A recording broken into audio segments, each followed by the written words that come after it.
తమిళనాడులోని కొయంబత్తూరులో మే 21న 10ఏళ్ల పసిపాపపై జరిగిన ఘోర అత్యాచారం హత్య ఉదాంతం యావత్ దేశాన్ని కలిసిందే. కొత్తగా ఏర్పడిన ముఖ్యమంత్రి విజయ్ ప్రభుత్వంపై తీవ్ర విమర్శలు రావడంతో నిందితులను తక్షణమే పట్టుకొని కఠినంగా శిక్షించాలని ఆయన పోలీసులను ఆదేశించారు.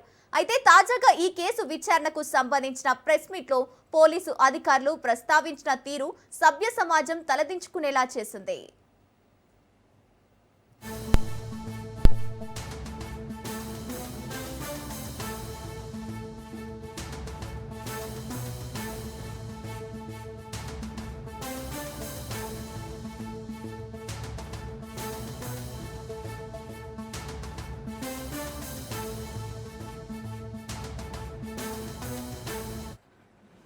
ఈ కేసు అప్డేట్స్ ఇచ్చేందుకు west zone IG R V Ramya Bharathi, Coimbatore range DIG C Swaminathan, SP Allatipalli Pavan Kumar Reddy కలిసి మీడియా సమావేశం ఏర్పాటు చేశారు.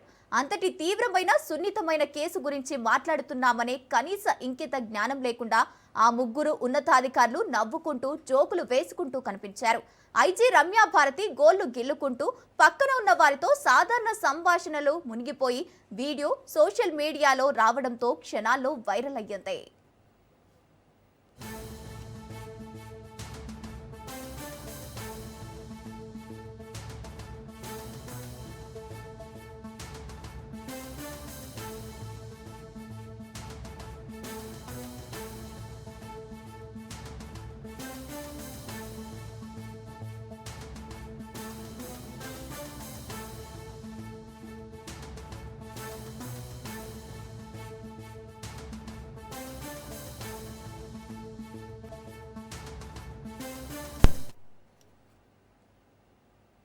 ఒక చిన్నారి ప్రాణం పోతే మీకు అంత నవ్వులాటగా ఉందా? వీరు ఆ పదవులకు అర్హులేనా అంటూ నెటిజన్లు పోలీసులపై దుమ్మెత్తిపోస్తున్నారు. సివిల్ సొసైటీగా మనం విఫలమయ్యామంటూ మరికొందరు ఆవేదన వ్యక్తం చేశారు.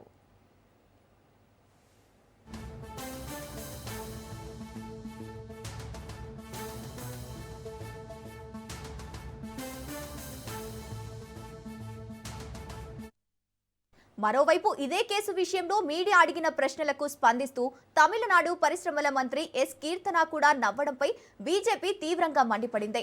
అయితే ప్రెస్ మీట్ ముగిసిన తర్వాతే తాను నవ్వానని ఆమె వివరణ ఇచ్చినప్పటికీ ప్రజల్లో ఉన్న ఆగ్రహం మాత్రం తగ్గడం లేదు.